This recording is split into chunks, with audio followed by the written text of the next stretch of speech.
What's up, family? This is the Locker Room Beef Podcast. Thank you for tuning in. If you haven't already, go follow us on our social media. So that's probably you're listening to us on SoundCloud or Apple Podcast. You can also follow us on Instagram, Twitter, Facebook, and YouTube. So make sure you go do that. Look out for some exclusive YouTube content coming out pretty soon. As well as to go check out our website, lockerroombeef.com. That's where you can find basically all that we offer there, as well as our column. So we have a couple articles at least posted every week, so make sure you go check that out. Today's episode features Matt Trapp, one of the members of the Locker Room Beef family.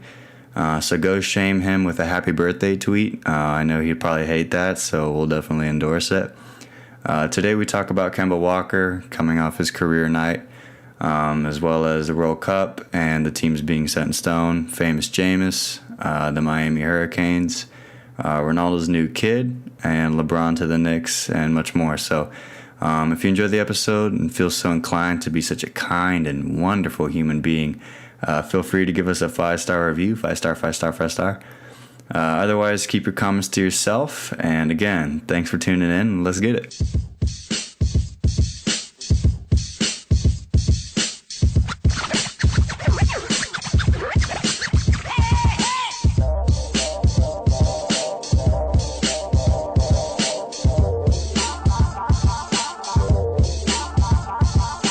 What's up, family? This is Locker Room Beef Podcast. I am joined by a wonderful guest today, Matt Trapp. Matt, how are you?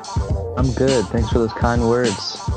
Speaking of kind words, I just want to speak to a kind guy and say happy early birthday. By the time you're listening to this, Matt Trapp, who is Mr. Ghost, definitely did not want you guys to know that it was his birthday, is going to be the next age of his life, which is what? Are you 20 now? I think so. Yeah, 20. It's hard to count. After about 7, you lost it. I'm just living day by day, just living, and it's just comes upon you so quickly. Yeah. I know that you probably had no idea that I was going to shame you like that right in the beginning of the pod with a birthday. Just so you guys know, Matt Trapp prides himself on being Ghost. A quote of his was one time I was talking to Mr. Matt Trapp, and he is telling me how he hates that his own dad remembers his birthday, and in a perfect world, his dad would not remember his birthday. And I think that's ridiculous. But Matt likes to stay under the radar. So yeah, he's going to hate if any of you or if all of you just go tweet at him. What's your current Twitter right now? At Matt_Trap34. And what's your little name? I know you like to switch that up every 3 days. It switches up, but sometimes I look at it and I'm like, oh, that's kind of corny. So I just made it Matt Trap hyphen Annie. My real name is Trapani. All right, yeah, that's pretty stupid. Anyways, happy early birthday. By the time you're listening to this, it's probably his birthday, so shout out November 18th. I'll never forget, unfortunately for you, because I'm the world's biggest Drake fan, and Drake has a song named November 18th, so. Yeah, I'm a big Drake fan as well, not as big as you, but I'm very disappointed that I don't really like that song that much. Well, I'm disappointed for you, but tomorrow when it's your day, I will definitely be listening to it. I'll probably give it a little 30 seconds or something. Yeah, 30 seconds is always good. What? Anyways, we're getting a little off topic. Just want to say hello to everyone. Thank you for tuning in. Today we're going to bring you some more segments. A couple of new ones, but a couple of oldies as well. First, we're going to start with one Matt is particularly excited for and one we introduced in our last pod. This is warm takes. You know, everyone likes to do hot takes. He tries to get everybody to listen to them and say some crazy stuff, and nobody believes it, and just bottom of the ticker, and yada, yada, yada. But warm takes is all about just, it's lukewarm. It's kind of like if you were to happen to drop your phone in the toilet after you piss, you'd have to get in there. Like, that's probably the temperature you're thinking. Oh, my gosh. Right. Some people probably got disturbed by that little scenario, but probably one listener has had that happen to him, and he's dying laughing or she's dying laughing. So that was for you. For me? Anyway, so this is a warm takes. So what's your warm take of the week, Matt? Well, before my warm take, you were talking about, I just love the word warm. What? It doesn't always need to be hot. Like, everyone likes hot coffee, hot chocolate. Why not? I don't want to freaking burn my tongue in my mouth. Just get a little warm eggnog, warm Pop-Tarts. Warm eggnog? Anything you That want. sounds disgusting. Warm eggnog was your go-to warm? No, more of warm Pop-Tarts. You know, when it comes out the toaster, you don't want it. You want it warm. You don't want it really hot. So my first warm take is, I feel like a lot of people might have been saying this, but Kemba Walker is the most underrated player in the NBA. And I have a question for you to start off. He's a one-time All-Star. Can you not be underrated if you have been an All-Star?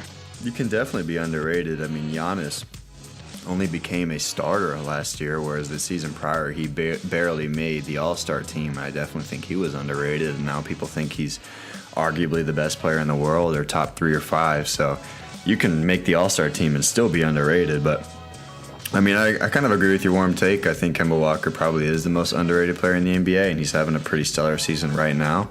I mean, currently he's averaging about 22 points and 7 assists, as well as about 4 rebounds. So it's a very solid season. He's making Dwight look like a formidable center again. Actually, another underrated player that a lot of people sleep on, but Dwight Howard's pretty productive. Well, now. I'm going to tell you this. Is Kemba Walker the best point guard he's ever played with? Well, Dwight has played with Jameer Nelson. He's played with a very old Steve Nash, and I wouldn't count James Harden as a point guard when he was playing with them. Yes. So I would say he played with Patrick Beverly. Or Corey Brewer runs the point a little bit. Corey Brewer? I'm out, man. All right. Yeah, I definitely think Kemba is the best point guard Dwight's ever played with, and Kemba's just quick as a rabbit. He's amazing. About a 50% effective field goal percentage. Yeah, that's pretty good for a guard. 50% is elite. And he also, I think he has the best triple threat game in the NBA, if you know what I'm talking about. Triple threat. The most lethal jab step, the pump fake, the first step. You know, Kyrie probably has the best handles in the league and just more smooth, but just that twitch muscle, he's like a rabbit out there, just gets to the basket pretty quickly there. So I think everyone agrees that Steph and Kyrie are 1 and 2 or 2 and 1 in ball handling. Who would you put third? Would you say Kemba? Chris Paul, he did some nice stuff against Phoenix. I'm so happy he's back. Me too. He did, I can't remember, but he just did this one move that had me go, ooh. And it wasn't even like, he didn't make anyone fall or anything. It was just so clean. But yeah, Chris Paul. And who do you think is number 1? Kyrie? Yeah. Yeah, I think Kyrie is like, he's got every trick in the bag, whereas Steph, I actually think is a little... of all time. Oh, that's a statement. I agree with you. I can't think of anyone else who competes. I think Steph is actually smoother, if that makes any sense. But I think, well, the thing is, I think Kyrie is the one that will break your ankles the easiest. Mm-hmm. But I do think Steph is smoother. I just don't think he does as many, like, being an avid basketball fan and watching thousands of games, I'll watch Kyrie and still get, and he like performs a move before I even thought he could have gone that way. Whereas with Steph, it's all very smooth and it's effective. And obviously Steph's amazing, but yeah, I still say Kyrie's the best ball handler, but they're 1 and 2. They're amazing. Yeah, like in the game, he would just, I felt like he would effortlessly get past Draymond, and like he's arguably the best defensive player. I know he's a lot bigger than Kyrie, and it's probably harder for him because Draymond prides himself more on being able to defend all positions, but Clay's probably a better matchup just for one-on-one. But he still gave Clay issues last year in the final. Yeah, I think Kyrie's supreme talent. But your warm take of Kemba Walker, the most underrated player in the NBA, solid take. I say an honorable mention, and one that I think you and I, for a long time, thought was Mike Conley. But shout out. He's still having a good season. The Grizzlies are doing pretty decently, but I just think Kemba's actually putting himself on another level. Mike Conley has a bit of a durability issue. I feel like that's the one thing that's pretty good about Kemba. I feel like every time I tune into a Charlotte game, he's on the court. With Conley, I think he has an Achilles injury, nagging or sore Achilles, and he's missing his game tonight. So I feel like he has a bit of a dub. Nothing serious, but just nagging stuff. And yeah, the contract speaks for itself. When you get that contract, I guess it only has to be your franchise that rates you, but that'll put you up there in rating.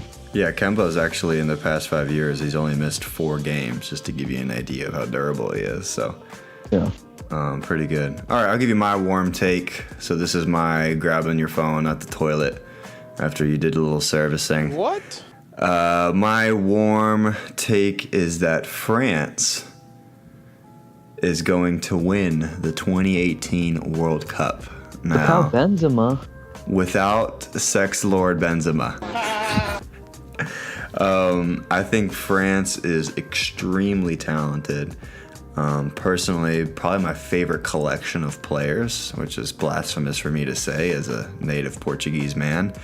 But I think the combination of Kanté, Pogba, Mbappe, Griezmann, Umtiti, I just think those guys are... It's going to be really tough to beat all those guys because they can go so many directions as far as like if somebody doesn't have it that day. Payet obviously as well. So for me, I know they're not necessarily the number one favorite, even though they're in the top 3. But I think France was my early prediction to win the World Cup. What do you think? That's a pretty warm take. No one will question you on it. I think they have some of the best depth with Belgium and Germany. Germany is weird. I feel like a lot of their players are getting old and like leaving with Lahm and all that. But like they won the Confederations Cup and they just seem to do it so effortlessly. I think that coach has to get talked about in a higher regard. He's one of the best coaches, and I feel like everyone talks about the club coaches as like the best managers, and the national team managers get overlooked a little bit. Yeah, with, wow. Yeah. His name is Lowe, I believe. I think he's very good. I agree with you. I think he's the best national team coach. If you just look at Germany's dominance over the past really couple decades, ever since he became manager. But who's your preview pick for the World Cup? I feel like I like to see different teams win it, but yeah, I think Germany has to be the favorites there. Is that who you would pick? Yeah. I don't know. My thing with Germany is like you were saying, there's some old players, and then the other thing about Germany is that they're starting to incorporate some of their new guys. And so far, they've done it with 0 problems, but I just wonder if they could do it with multiple tests of very good teams. And I think this World Cup has a lot of parity among the top 8 or 10. Mm-hmm. I mean, I firmly believe that between Germany, France, Brazil, England, Portugal, Argentina, all those squads have a chance. Spain. I actually think Spain's my number 2 pick for the World Cup. I think they've got tremendous depth, and I think Isco is going to put himself in the top 5, top 10 conversation. I think Asensio is better than Isco. Well, they're both on the same squad, so that's dangerous. Yeah. But yeah, so I think among that top 8, top 10, and I even see like a Croatia or Uruguay or Colombia really making noise as well. Yeah, I love Croatia. I want to see them get in the top, the bottom, the final 8, elite 8. But yeah, Senegal is going to be there. Shout out. I hope they get in the final 8 too. I guess we'll see. We'll definitely bring more updates as we start to learn more about just World Cup matchups and stuff. I believe the groups will be coming out pretty shortly here in the next couple of weeks, so we'll comment on that when that comes. But let's transition to the next segment. This is a good oldie. It was actually introduced by Mr. Matt Trapp on one of our first pods. This is the L of the Week. So Matt and I typically have 1 or 2 or 3 L's of the week just taken by teams or players, and this week is no different. So Matt, what's your L of the week? My L of the week is the Italian national team, which I was watching that second leg very intently, and just there was no urgency in the team. They kept cutting to Gianluigi Buffon, and he was the only one that was just like screaming, yelling at the team to urge them forward, and he really wanted that would be his 6th World Cup, which would have been a record, I believe. And the thing I thought was funny about it is I got an alert that said that the coach resigned, and like later he said there was no plans of him resigning, which I feel like these sports were just like sports sites were just like tongue twister, I guess. He should just resign. They just felt like he should just resign because Italy should never be missing a World Cup. They would have tied Germany as the country with the most World Cup appearances, and now Germany's king of that. Yeah, Italy hasn't. Italy's qualified since 1958 every year. I actually wrote a article, so shameless plug, LRB column, go check it out, lockerroombeef.com. Shout out. I actually wrote an article about just like all the teams not really making it and how big of a deal that is, and it's pretty sad, but actually transitions to my L of the week, which is soccer fans in general. I think that Italy is always known to be one of those top 5-10 squads in the world. They have one of the best collective squads. Granted, that should have been able to definitely qualify and then some for the World Cup, and they, fell short and had tough time scoring goals in these big games, these big qualifier matches. But soccer fans in general, man, they freaking lost. I mean, not only with Italy, but Wales, Gareth Bale, you don't get that. You don't get Chile. United States, obviously, I think that's a huge loss for the States in general, just because every 4 years Americans like to become soccer fans all of a sudden. It's really awesome to see, and it really helps the popularity of the sport here. And now not being part of the World Cup is a pretty big tragedy for soccer fans throughout. So, my L of the week, soccer fans. It's L for soccer fans, but it's also really going to test who the true soccer fans are, because I don't know about you, but I fully intend to plan to watch this World Cup. I'm going to try to watch every game. Got that DVR ready, and it's just really going to test them out. And I thought the game would really progress in America, and I'm disappointed in that team there. Yeah, I'm still going to watch the World Cup. There's no doubt about that. But I just always enjoy when those casual fans are able to really dive in. I like the nationalism aspect of it. It's really nice to see. Yeah, that's always the best part of any national competition. So it's going to be really awesome still, but we'll have to watch with a different lens. But do you have any other L's of the week? Your boy Jameis Winston. Oh. He's becoming a little bit of a bust. There was another story on him that another investigation, because he has so many crab legs, etc., of him. I guess it goes into this whole political aspect of all the sexual misconduct. There's an allegation that he groped the Uber driver in 2016, and whoops. The quarterback needs to be the leader of the team, and everyone saw that viral video of him eating W's. Yeah. Which one's eating a W? He's eating some turf. And it's probably the most cringy video I've ever seen. Yeah, I thought the funniest part was all the NFL players just responding to it on Twitter, and were just like cringe, horrible. Yeah, it's very awkward. Not what you want. The only quarterback that's probably worse at leading his squad and pregame speeches is Andy Dalton. Oh. He couldn't motivate you to get out your bed. No, he really couldn't. He couldn't motivate you to get back in bed. Yeah, I want Winston to do well, because I'm a Dolphins fan, but I like to see just Florida football do well in general. And usually a lot of those NFL teams have players from colleges in state, and I want to see the Bucs do well, because that's usually the team that I can go to regular season games. I want to see them be competitive. Do you think it's like too early to say Jameis Winston is a bust, or you still want to see how that pans out? What are your thoughts on that?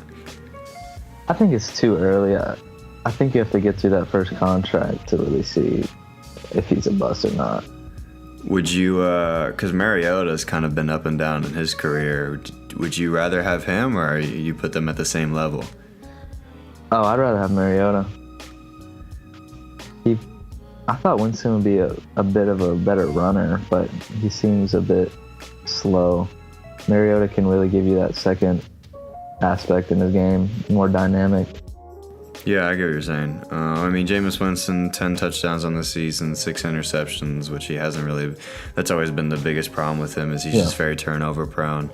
I think the potential is still there. It's just a matter of getting him in the right mindset, and he's also had to deal with some injury this season, missing a couple games and going to miss some more. So hopefully he's able to turn around for Tampa Bay's sake. But definitely, I mean, just that whole organization and him with the Uber allegations and just what he's been up to the past couple of weeks is definitely a good L of the week. But let's transition to some more dubs of the week. Who's been playing well, who's been doing well, what teams and players to shine. My personal dub of the week, it's kind of a loaded one, but I'm going to say Ben Simmons. Ben Simmons has been absolutely balling. I remember pre-season, like when I first thought of, really before I started watching much Lonzo, I was really high on Ben Simmons. I was when he was an actual rookie. And I thought he was going to be just the next big thing. I mean, I always have a thing for left-handers. Personally, when I guard left-handers, it's always a difficult matchup just because everything is inverse. So I thought that would benefit. I thought his court vision's incredible for a guy at that size. And I actually, he went to high school not too far from where I went to high school, and I've actually been able to visit where he trained in high school and stuff. So bit of lineage there, but I was always a big Ben Simmons fan. I always thought he was going to be really good in the NBA. But for him, now having his first full season, which technically is his rookie season, he is absolutely dominating. I mean, he is basically averaging 18 points, 8 rebounds, 9 assists, I think. Actually, 8 assists, 9 rebounds. And it's just been... I mean, even 2 steals on top of that for a guy that big. He's 6'11", basically playing point guard. I mean, he brings up the ball. So, like, very impressed by him. You might as well just go ahead and ship the Rookie of the Year trophy over to him, which makes me feel horrible because, you know me, I'm a big Lonzo fan, and I still think he's going to be just fine. But I don't think anybody's going to catch up to the production that Ben Simmons is able to give you. So Ben Simmons is my dub of the week, as well as just the Sixers in general. I mean, they've been playing super well, and Embiid looks like a monster. They just signed a contract extension for Robert Covington. So shout out to him for getting paid, keep getting them checks. And so Ben Simmons has just been a monster. What do you think? Oh yeah, I think he's in a class of only 3 people in the NBA. LeBron, Giannis, and Ben Simmons. Whoa. They are the point extraordinaires. They can handle the ball. They're a mismatch for everybody in the NBA, and he's very ambidextrous, which is a difficult matchup for anyone. And I'm glad we have a Philly guy in our ranks. I would be very excited if I was a Philly fan. I want to go to the game in Orlando against Philly. So I think Embiid he's climbing up my favorite players' ranks after that performance. He's going to be Wilt Chamberlain with a 3-point shot. He's a mismatch again for everyone. And Robert Covington is the perfect new NBA model of just a athletic wing who can guard 3 positions. And 3 and D. JJ Redick is a nice leader for that team and 3-point shooting that they very much needed. The only thing with Embiid that I'm very cautious about, he's never played a back-to-back in his career. He's never really played a full season of any basketball, let alone NBA 82 vigorous schedule. Even in high school, he was hurt. So we'll see with that. I really want to. I think he's one of the funnier people in the NBA too. For sure. His Twitter is just great.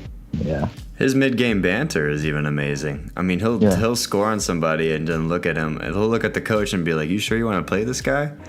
It's pretty funny. I haven't seen a guy trash talk like that openly that young, really since, I don't know, Kevin Garnett. Yeah. So yeah, I got a question for you. If both were healthy, and I could tell you're gonna have both healthy for the rest of their careers, would you rather have Joel Embiid or Ben Simmons? Oh man, I can't even imagine a healthy Joel Embiid. That's why I'm having such issues. My answer is actually Joel Embiid. Yeah, that's gonna be mine. Even though I love Ben Simmons and I think he's probably gonna have the better career, if I could guarantee having a healthy Joel Embiid, that guy literally, there's no one in the NBA that could match up with him. I mean, you were saying that Ben Simmons is in a class of LeBron and Giannis, which is that's even a little bit more than a warm take, but I think that at least those guys for sure could probably match up very well with Ben Simmons, but nobody in the NBA can match up with Joel Embiid. I mean, he's like 7'1", 285, and just got skills, can shoot from deep. He's got the nastiest pump fake in the game. I jump when watching Joel Embiid pump fake. What? Like in my couch. So just to give you an idea of how effective it is. I can't wait to see Dwight Howard match up against Embiid. I want to see how he handles Dwight Howard.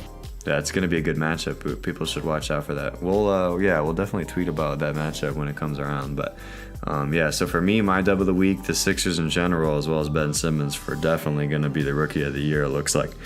But what's your dub of the week? My dub of the week is the Miami Hurricanes football program. Get your chains out, Miami fans. The U. I think Miami is benefiting off of Georgia's stupidity. Mark Richt is a very great college coach, and even Nick Saban was very dumbfounded when he got fired. He's always kept Georgia in contention, and their defense is the real dub, only allowing about 17 points a game, which is 10th out of 130 college programs. And a little bit of an L for a former Miami alum is Brad Kaya, I went to the Miami West Virginia bowl game in Orlando last year, and he was playing really well. He had a great game, and he was probably feeling on top of the world. And he was like, yeah, let me give a little run on that whole NFL thing. And he was with the Lions team, and they cut him, so he's not getting these rewards that he could have in that national spotlight that Malik Rozier's having. So what's your thoughts on Miami, FSU guy? Well, obviously a little bit of hatred towards that program growing up as a Nole, but I think it's always good for college football when Miami is relevant, and I think they are.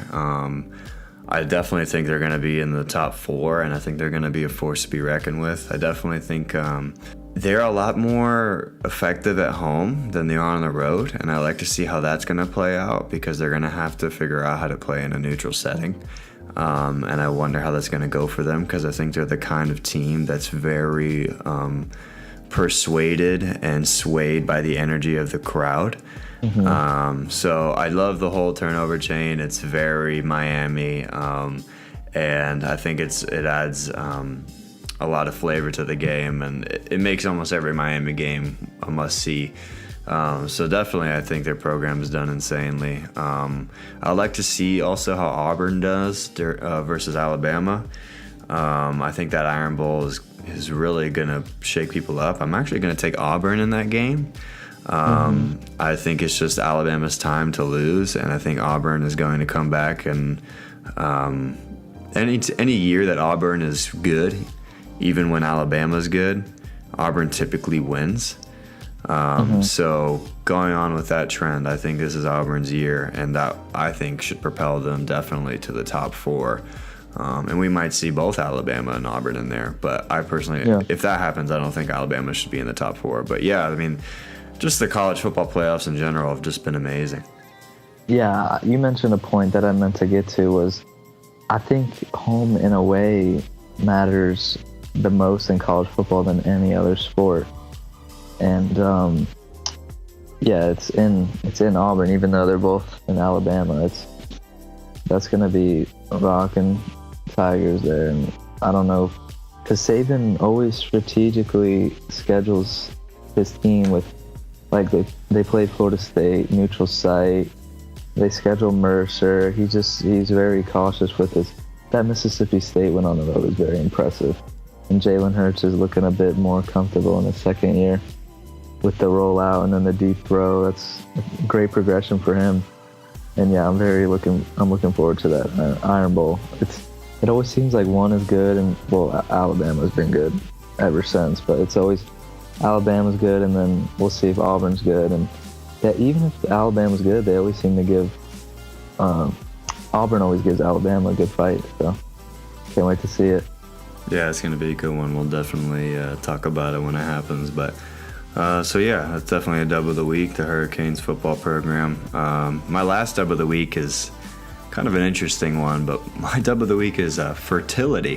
What? Oh. And I say that because Cristiano Ronaldo, if you're a soccer fan, you might have heard of him. He has had another kid. This is his third kid within the past few months. Now, he's turning into Antonio Cromartie out here. Shout out.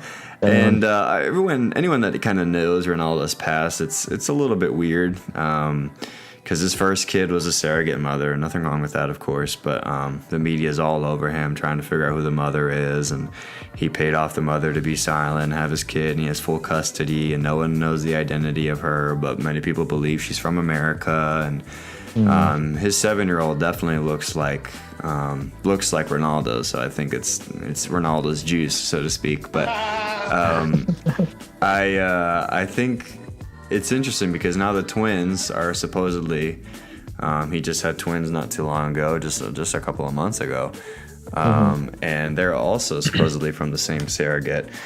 So it just sort of seemed like a thing that Ronaldo was never really going to have a kid where he just has like where the kid has a mom that he knows of or she knows of, and now actually with Georgina Rodriguez, his current girlfriend, who's been dating for about a year or so. Very beautiful girl. Yeah, she looked great in the picture. And yeah, so congratulations to them. Alana Martina was born, and everything was just fine, and they look happy. And but yeah, amazing. I mean, November birthday for the kid, and a true kind of normal child for Ronaldo, which is just interesting because Ronaldo, I mean, you and I joke about it all the time, and my dad is actually the first person that really said this, but we've always wondered if Ronaldo is gay.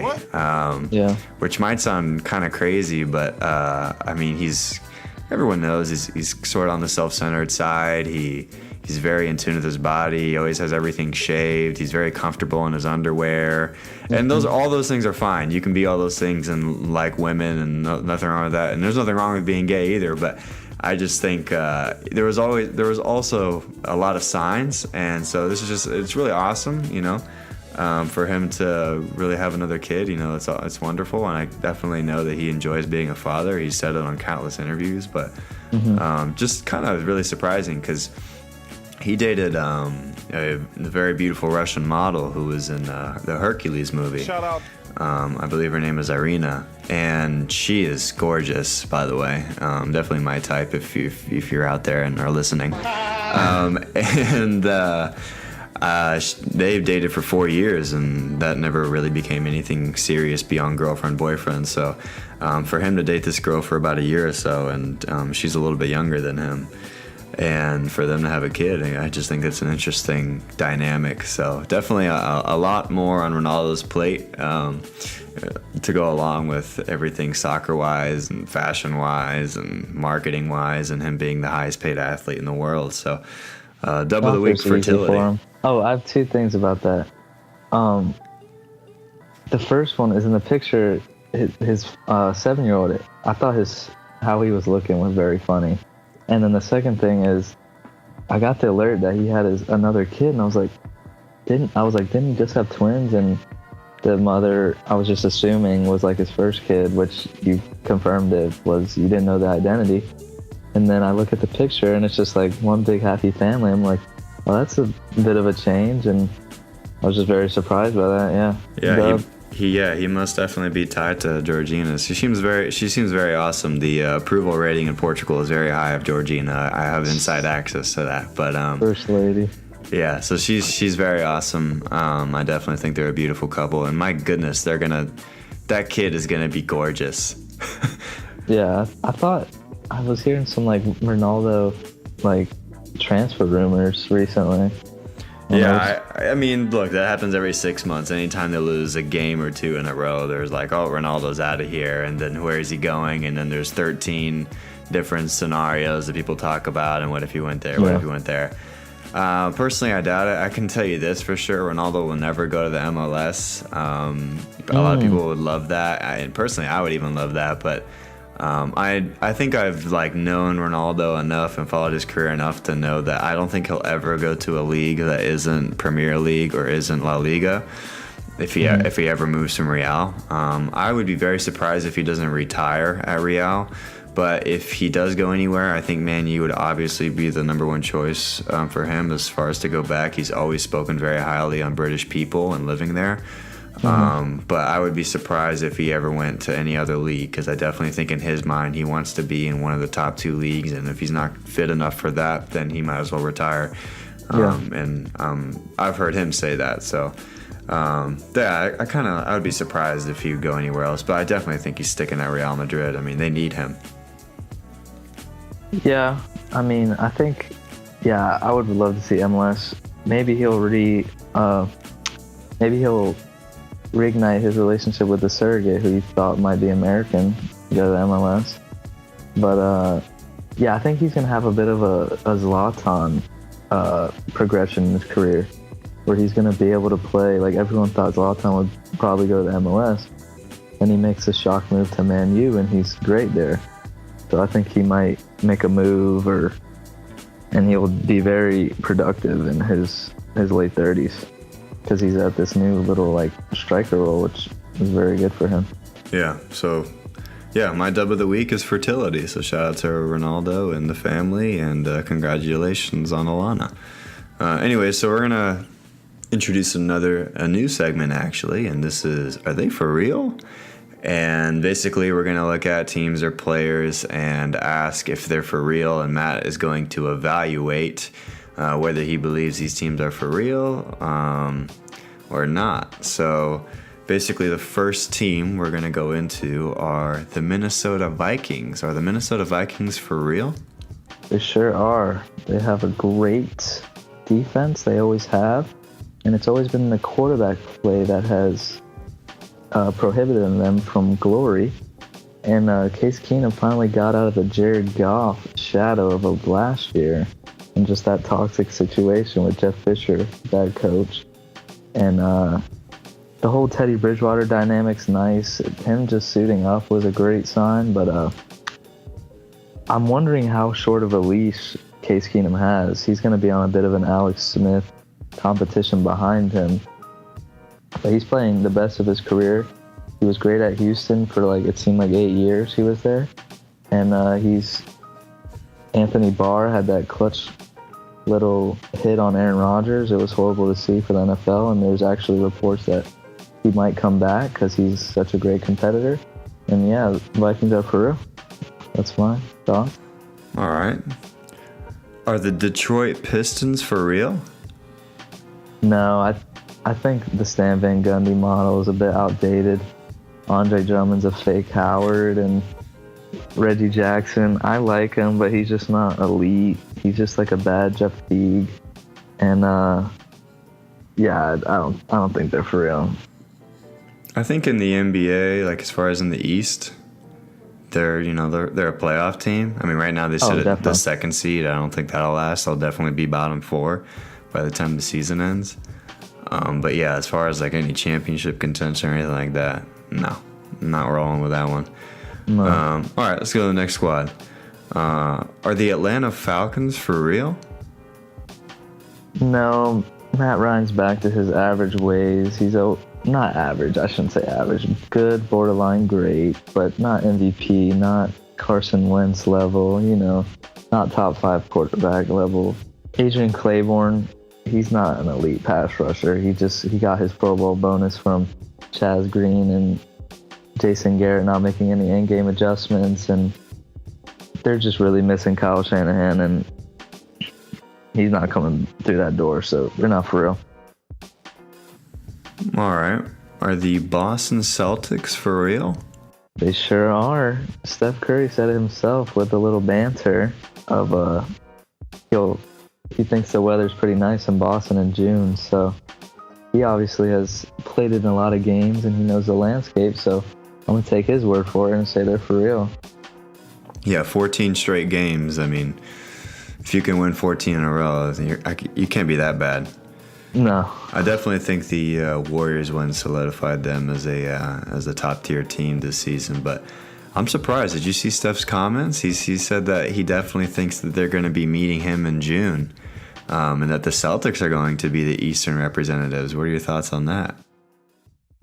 Yeah, I just think Steph, the whole Golden State team is just cheeky, and they just love taking little digs at their arch nemesis of LeBron. And I love what all these acquisitions did in the offseason. It made the conferences more competitive, but I think the finals will be like the worst one in 4 years. Wow. Well, hopefully not, but we'll get to that, I guess. The next squad. Are the Dallas Cowboys for real? I don't want to give them for real, but I don't think that was a great representation last week. I think they'll still be a playoff team, but we have a big game coming up with them against the Eagles. We'll see if Tyron Smith and Sean Lee, the two most valuable Cowboys, play. I don't think Jason Garrett's a very good coach. I think Dak Prescott's very good. He's like Ben Roethlisberger with some wheels, very big, can shed off tackles, can move. And Dez Bryant's a bit washed up, but I'll give him for real for now. All right, we'll tune into that one. Yeah, I'd like to see how they operate with Zeke finally turning in his suspension. I don't know how he got out of that so many times, but great legal work by them. It really was. Anyways, last one. Are the Philadelphia 76ers, shout out to the Philly guy, are the Philadelphia 76ers for real? They're for real. They're for real. I think this NBA season starting earlier was very good for the Philadelphia 76ers and their durability issues, we'll say. And I feel like that Markelle Fultz situation hasn't really been discussed, but down the road that can be a really detrimental pick with them. Jason Tatum's looking like the best rookie in that draft class so far. And yeah, they're for real. They'll be a playoff team. I mean, the Sixers, I think, are there for real right now. They've been playing really well, and I think it's all based upon health for them. But can you imagine if it wasn't Markelle and if it was a different player that they drafted? I mean, what if they got like a Donovan Mitchell or... I mean, obviously they had the number one pick, so they could have got a Tatum or whoever they wanted besides Lonzo. But I just think... I know that the Philly guy and all the Philly stands are like Markelle is our future and he's going to be just fine. And he might be, I mean, but this is arguably the worst possible start that could have been for Markelle. Couldn't find minutes, was not playing well. His stroke was atrocious. He started having injury problems, air quotes, and then actually had injury problems, and now he can't see time on the floor. And I mean, for a number one pick, it's got to be one of the worst starts to an NBA season since Greg Oden. Oh my gosh. Yeah, it's Greg Oden-esque, and I feel like Greg Oden was a bit more explainable because he's a big guy, and they were saying that one of his legs were longer than the other one, and all of that. And yeah, it's gonna mess up your balance if you got a long leg. Big guys have had injury issues, so they're a bit of a risk. Yeah. Trailblazers just two swings and misses on that. Good thing they have a great backcourt right now, but Nurkic is pretty nice, but they've had some swings and misses. Let me ask you this: are the Trailblazers for real? Yes, because their fans, when they're in the arena, they can always just play Dame Lillard tracks and then just vibe to them throughout the game. And it's Dame Dollar. You gonna respect it though. Yeah, he's Amon Shumpert or Dame Dollar better rap. That I can't believe that Amon Shumpert freestyle. Let's talk about Amon Shumpert for a second.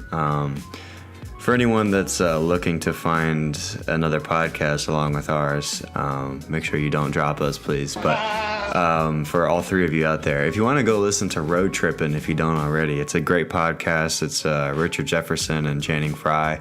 Kind of got awkward when Richard Jefferson was dealt to Denver, but now they do a RJ versus Channing thing where every other week they switch off who does the podcast and they bring in other players who they're playing against or yada yada yada.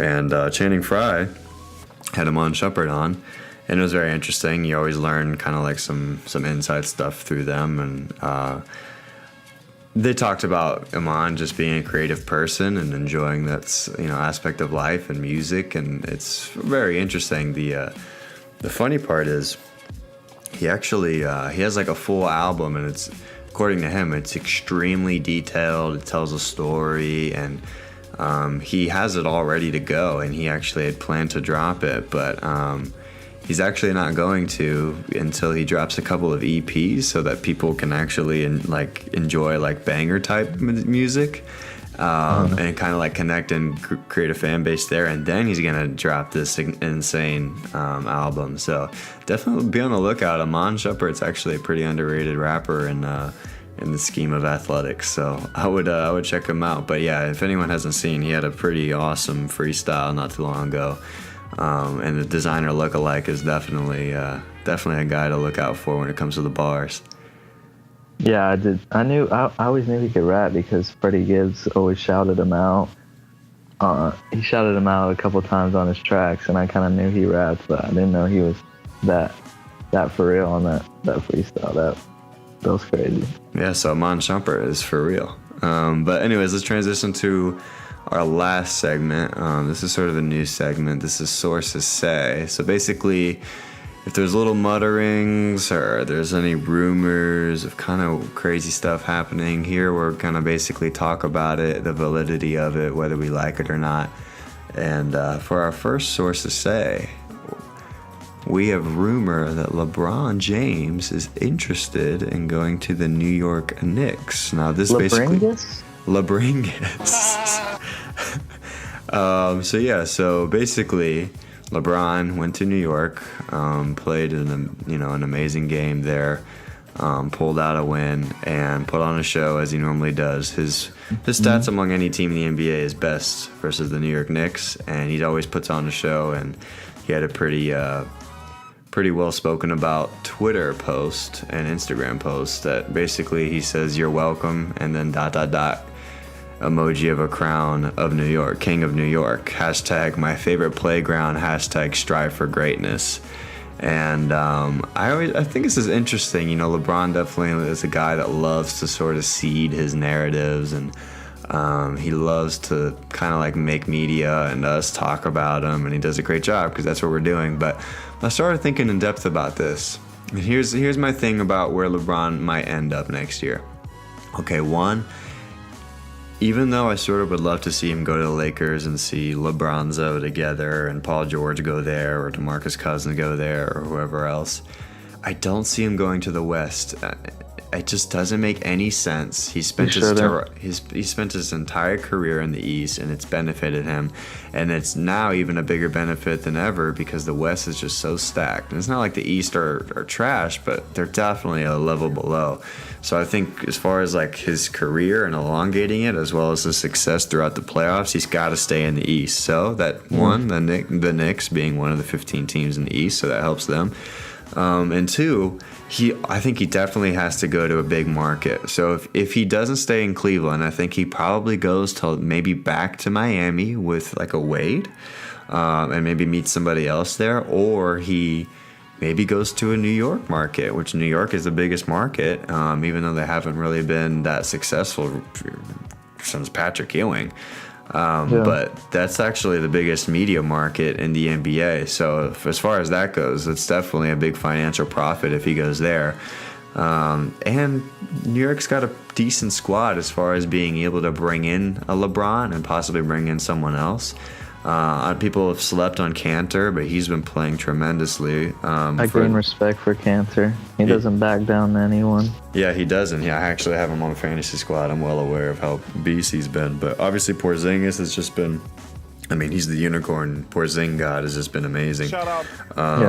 And I just think that squad is actually one that with the LeBron and with another piece could really be a team that makes it to the finals. And in the end, you know, that's the goal, because then you just want to put yourself in a situation where you can win a chip. So I don't think it's that crazy, and the sources say that it's a possibility. What say you?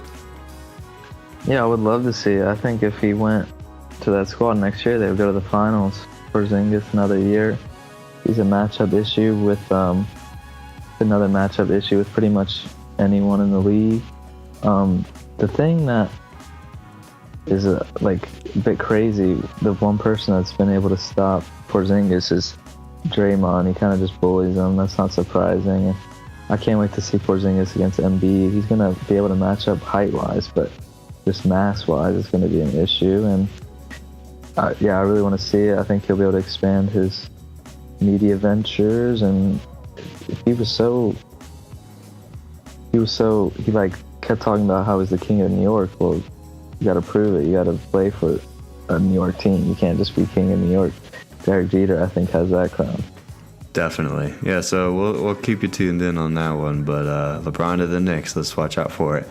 And then our last sources say is that after all these crazy World Cup qualifiers and what has happened and all the 32 teams being said and a lot of very notable teams, as we talked about prior, with the likes of Italy and the U.S. and Chile, Wales, Netherlands, there's a bunch of talk that actually many countries that have not qualified for the World Cup are interested in creating a NIT type style tournament.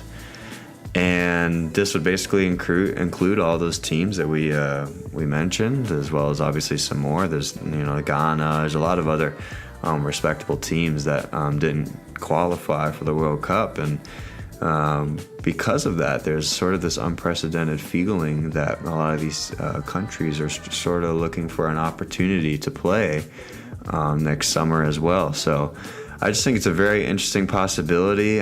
Personally, I think it's a great idea. I just wonder how they're going to be able to execute that, because I think they definitely don't want to. They're not going to want to compete with the World Cup. I think that would be dumb and something FIFA would not want to sponsor. But if they could do it prior or afterward, it'd be interesting to see how they do that. And it'd be interesting to see if that's something that if they do once, if that's something that they do every 4 years. NIT type style tournament. So I'd be interested to see it. I mean, there would be a lot of talented teams, so I would end up watching a decent amount of that tourney games. But what do you think? Yeah, I think it'd be great, and wherever they would hold it, that would be great for a situation for that city. And yeah, it might depend on the level of teams that got snubbed, because there's some more lower key teams in this World Cup, like not really dominant forces in all the past World Cups. And if they weren't in it and then you place the US and Italy, do you necessarily talk about that? And it'd probably just be if a big team got snubbed, they would do it, which it might not be every 4 years, I think. Yeah, so it'll be interesting to see if that story brews. I mean, right now it's just a bunch of talk, and a couple of countries are sort of in conversation about it, but it'll be interesting to see if there's actually any fruition to it. But sources say that many countries are looking to make an NIT type tournament. So we'll see. But Yeah, so those are basically all our segments for the day. Thank you so much for tuning in. Like I said, this is the Locker Room Beef podcast.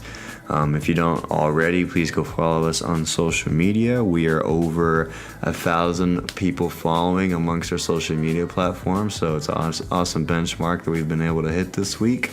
So go follow our Instagram and our Twitter. Also look out for, we're going to start creating specific, unique YouTube content. So basically what we're going to do is if there's just like a major story that breaks or something like that, and you just want like a 2 or 3 minute blurb on what's going on, or just some details or some video, we're going to start providing that for you, so you can just get those 2 or 3 minute immediate blurbs, and also a little bit of video background for you. So be on the lookout for that. Eventually I'm going to be smart enough to remember to introduce a mailbag segment on Twitter and Instagram, so make sure you follow us on both, because I'll probably only post it on one of them, but you'll be able to ask us questions. So if you're looking into that, or if you're wanting to do that, please, anything sports related or even non-sports related, we'll talk about it. And just keep submitting stuff for the show. If you enjoy it, please let us know. Please, I highly suggest, I'm never going to make you, but I highly recommend you hitting that subscribe button. If you don't already, like I said, go follow us on social media. Check out lockerroombeef.com. That's where all of our stuff is. Remember, we're on SoundCloud and Apple Podcasts. And if you are using either of those, please submit a review. That'd be super, super awesome. 5 star, 5 star, 5 star. But thank you so much for tuning in. And Matt, you have anything else to add? Hit that follow. It doesn't hurt you. And shout out to my favorite player of all time, Roy Halladay, passed away recently. And when I started watching baseball, playing baseball, I picked the number 34 because of him. And even though he took down my Rays in the 08 World Series, he's one of the only, there's an elite company of pitchers that won the Cy Young in both leagues, which is very impressive, because the American League has that DH. Have to face the big poppies and such, the Encarnacions, and just rest in peace. He made me love favorite pitching a bit more. And that's why I like the Rays. They always seem to favor pitching and defense. So that's it. Yeah, very tragic news. Rest in peace, Roy Halladay, and our condolences are to the Halladay family. So thank you so much, everyone, for tuning in, and we'll talk to you next week. Thank you, Matt. Bye.